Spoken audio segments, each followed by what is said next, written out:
Hello, my name is Professor Egan Rowe, and I'm going to be teaching you Strength of Materials this semester. You may also know me from my other popular productions, such as your Statics class last semester. Here are some other things you may not know about me, such as I'm a huge dork. Some of my dorky attributes include keeping a detailed spreadsheet of every video game I've played, including times and reviews, reading books about the history of Monopoly, and getting a master's degree in engineering. Alright, enough lollygagging. Let's actually get down to it and talk about our class Strength of Materials.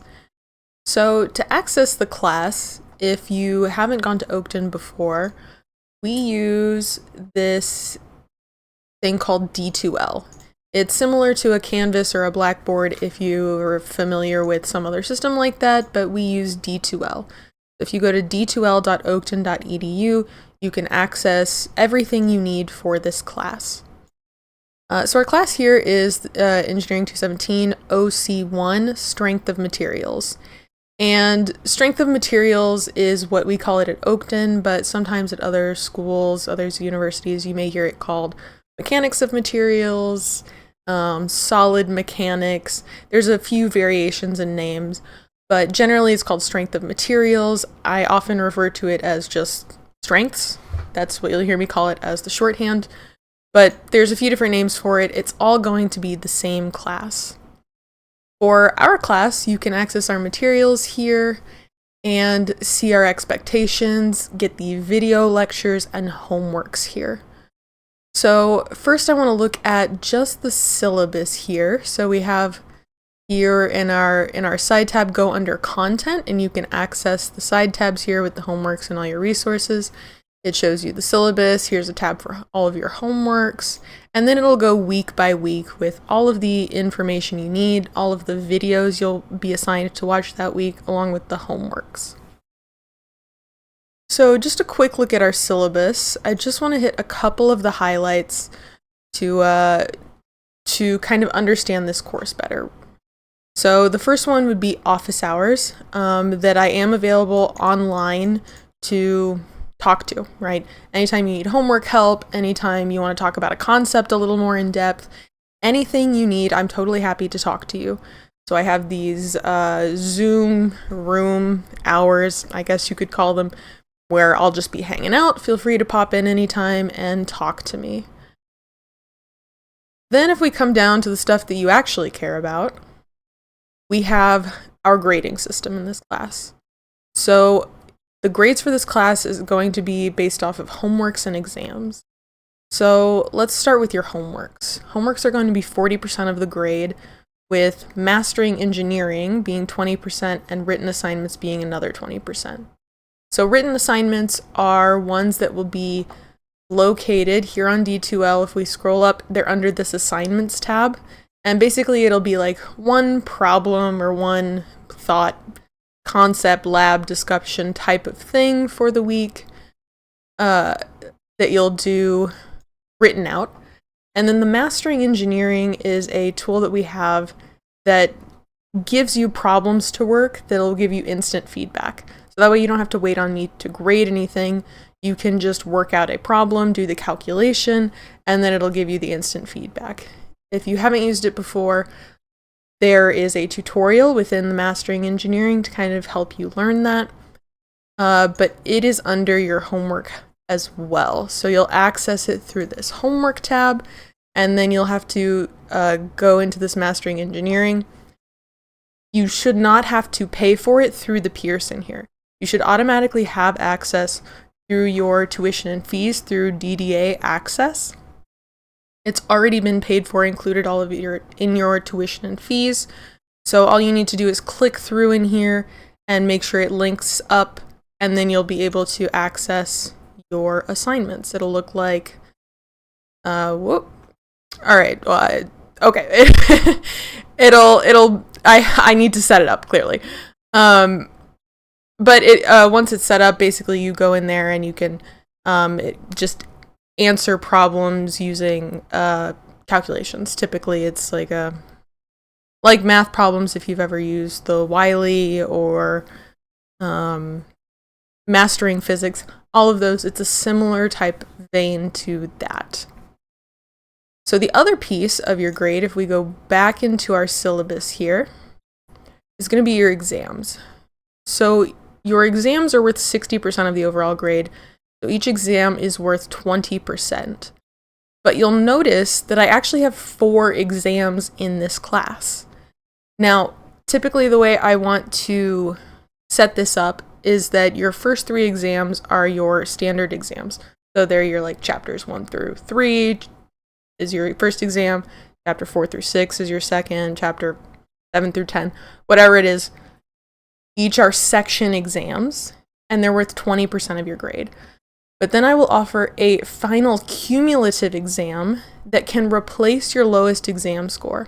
So if you totally tank one of these exams, just bear in mind that you can take this 4th exam on the last day of school there, take a cumulative final, and it'll replace your lowest exam score. But conversely, if you do great on these first 3 exams, then you don't have to take a cumulative exam. You don't have to take an exam at the end of the class. You can just keep these first 3 exam grades, and that'll be 60% of your grade. So that's the method that we're going to use. All of these exams are going to be done on Zoom. I already have all of the dates set out. It'll be Zoom proctored by me on these dates at 7 p.m. where you'll have to have a webcam, but I'll send out some more details as we get closer to those. Just be aware that these dates are already set. They are solid Wednesdays at 7 p.m. So if those dates do not work for you, you need to contact me as soon as possible, please. So that takes care of the bulk of what's actually going on within our class itself. So now that we've kind of talked about class specifics, let's talk about what is this class even? What is strength of materials? What does that mean? Strength of materials, I kind of think of it as like a statics part 2. It takes a lot of the ideas that we work on in statics, in equilibrium, and working with like moment of inertia, things like that. It takes those concepts and uses those as a base so that you can learn more in-depth, more complex topics in engineering mechanics. So things like stress and strain, like how does something deform? How do bodies fail, right? How does something break? When do we know if it's going to bend versus break? So why is it that if I take this wooden stick and try to break it over my knee, it snaps successfully? But if I try to do the same with this metal ruler, which is actually a little bit thinner even than this wooden piece that I've broken, it doesn't. Instead, it bends and deflects. That's some of the things we'll be talking about in strength of materials. Why do different materials act differently? And what are the properties that make them act differently? Now, it's not the same as like a material science. We're not going to go into, say, the chemistry of all of this stuff, but it's properties of the physical bodies that we're going to be talking about and how we do those calculations and how we use them in design. But I think even more importantly than that, why do we care? Why would we care to learn about how things fail, how things deform, how things move, and the properties of random objects, right? Well, as engineers, we are often responsible for the safety of the public. I say that engineering is a profession of public safety, and this is a common phrase that you hear. It is a profession of public safety because we have a job to sign and seal documents that say, okay, this thing is going to be built, and I say that it's designed this way for XY reasons, and that it's going to be generally safe to use, right? Because what happens when we don't? What happens if we don't have this base knowledge and we do something wrong? What happens when things fail? And one example that we like to talk about a lot, and will probably come up again in your engineering study, is the Hyatt Walkway Collapse, Hyatt Regency in Kansas City, the Hyatt Regency Walkway Collapse. This was in the 1980s. There is a hotel called the Hyatt Regency in Kansas City in Crown Center, and its design was to have these sky walkways. So it had these like glass walkways on the second and fourth floors that connected sections of this giant atrium of this hotel. And during one of its unveiling parties, shortly after it opened, the walkways that people were standing on failed, right? They burst at the seams of where they were located, and the fourth floor walkway fell on top of the second floor walkway, which then both fell to the ground, crushing people, causing emergency sprinklers to go off, killing over 100 people, injuring over 200 people. People were caught in the wreckage for hours. I think they say it was a 14-hour rescue mission because the sprinklers were going off. People started drowning underneath all of the rubble. So not only were they being crushed to death, they were being drowned underneath all of this rubble. And it was due to a simple design flaw. A very, very simple design flaw that we're going to talk about as we go through this class, because in this class, you will be able to solve and see why this design was flawed.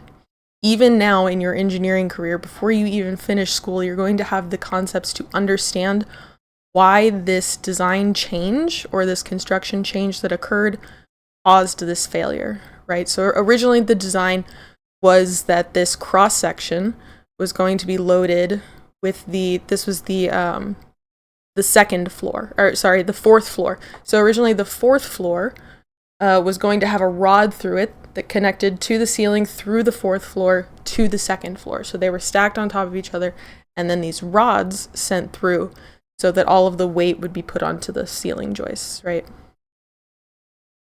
So initially it was going to be that there would be just one load, right? The second floor would be the load on the bottom, and then this rod would take up both the fourth floor and the second floor weights, right? That load there, that P.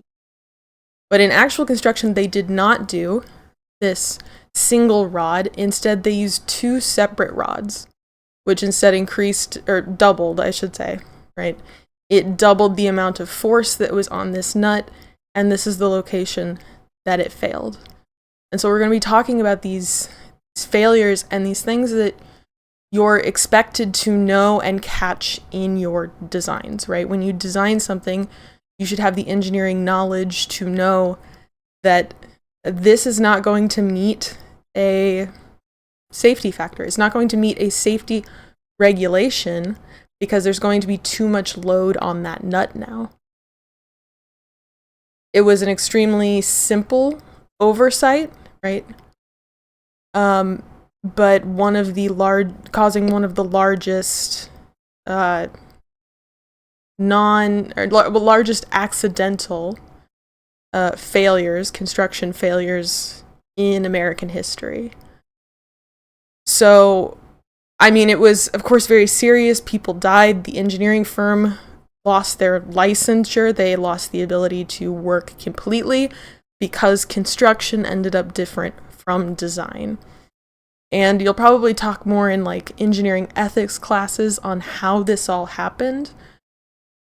But my point in all of this is to say that all of this base knowledge that you're learning, it can feel like a lot, right? It feels like a lot of math. You're doing a lot of problems over again, trying to learn these concepts. These concepts aren't always intuitive. They can be really hard, and you have to struggle with them, but we do them for a purpose, right? We do them because other people rely on us to have this knowledge to keep them safe, right? So we do this because it's really important to have this base knowledge. And that's why we go through this class. And hopefully the rest of the class will be a little more fun than this.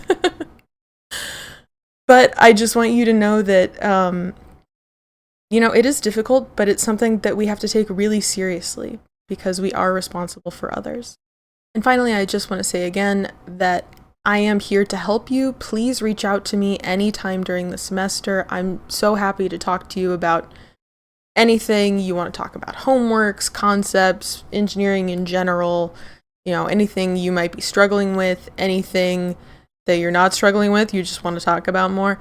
It's all good. I want to be here for you. Please reach out to me at any time, and I hope we have a great semester together.